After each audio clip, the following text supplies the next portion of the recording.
ga'umsa koo isa kana nabdadhu. Wixineessaa jiru galma koo galgalaa kan eenyufuun galle dhoksaa koon sitti hima. Kan eenyufuun galle dhoksaa koon sitti hima. Humni koo xiqqaadha hammi koos dadhabaa. Humni koo xiqqaadha foon koos dadhabaa. Of keessa na dhoksi si keessa dhokadheen Yerusaalem dhaalaa. Of keessa na dhoksi si keessa dhokadheen Yerusaalem dhaalaa. Samii qabna nuti mana bara baraa kan harki Waaqayyoo nuuf ijaare sana.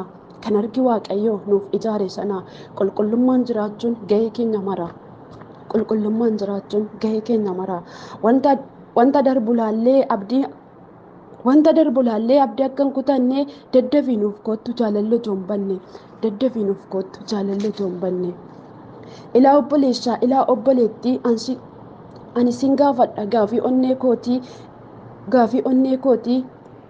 kootii iccitiin amantii maaliif nuuf hin gallee sorgoof sookoo isaa mee kamitti hiikkannee sorgoof sookoo isaa mee kamitti hiikkannee kun anaaf gaafidha deebishimee jaallee kun anaaf gaafidha deebishimee jaallee.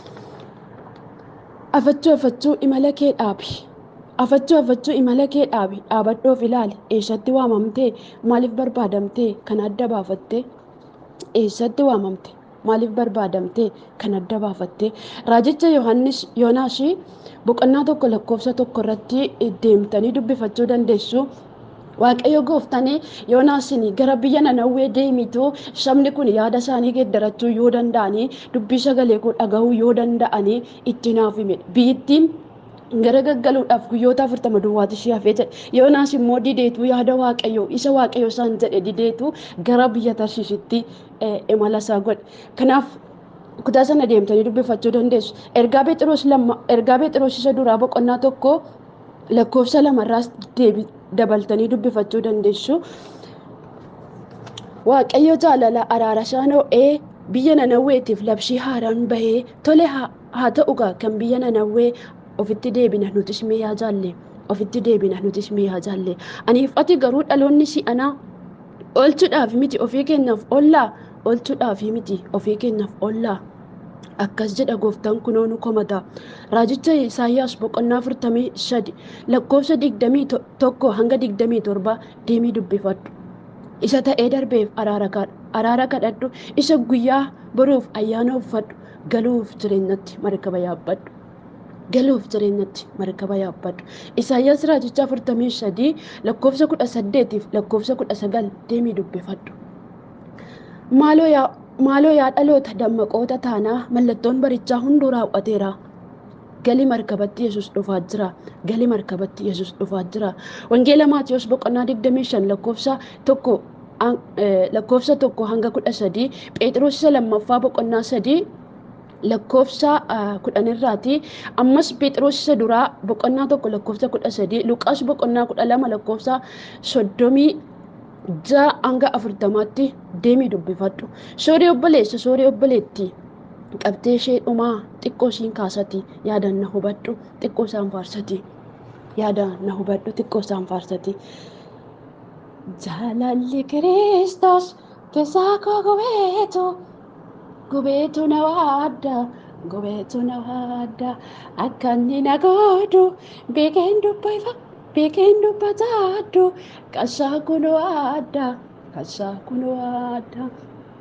Inaan jedha dhiyeessin koofuu farsinaan jedha farseessin koofuu. Inaan jedha dhiyeessin koofuu farsinaan jedha farseessin koofuu bara rakkina na jaallannaan bara rakkina. Bara dhiibbinaa na jaallannaan bara dhiibbinaa irraanfachuun dadhabee kan Yesuus kana.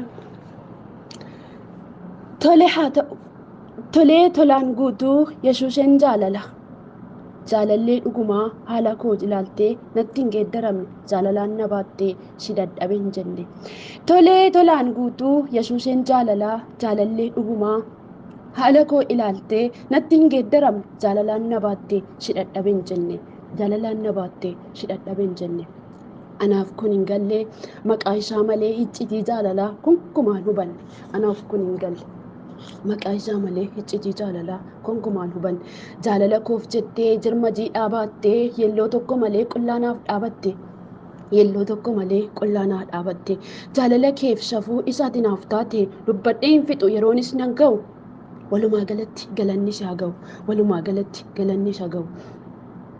Ana waatu na dhibaa ilma abbaa fakkaata nummoo isaa barree waraansaaf hamina dahoo jaalalaatiin summii waliif laanna dahoo jaalalaatiin summii waliif laanna isa baqee baduuf maaf walammeessinaa maqaan keenya manaa keessi keenya haxxee wanta duuga jallaa sammuu keenya bittee wanta duuga jallaa sammuu keenya bittee maaf callista gooftaa yaada sirriin qabnu nuti cubbamoota humna nuuf kenna dhifamaa maaf callistaa gooftaa yaada sirriin qabnu nuti cubbamoota humna nuuf kenni garaan keenya didee addunyaa filataa humna kee nuuf kenni garaan keenya didee addunyaa filataa daddafii nuu kottu yaa abbaa furmaataa daddafii nuu kottu yaa abbaa furmaataa kanaaf si waammanna yesus maranaataa kanaaf si waammanna yesus maranaataa.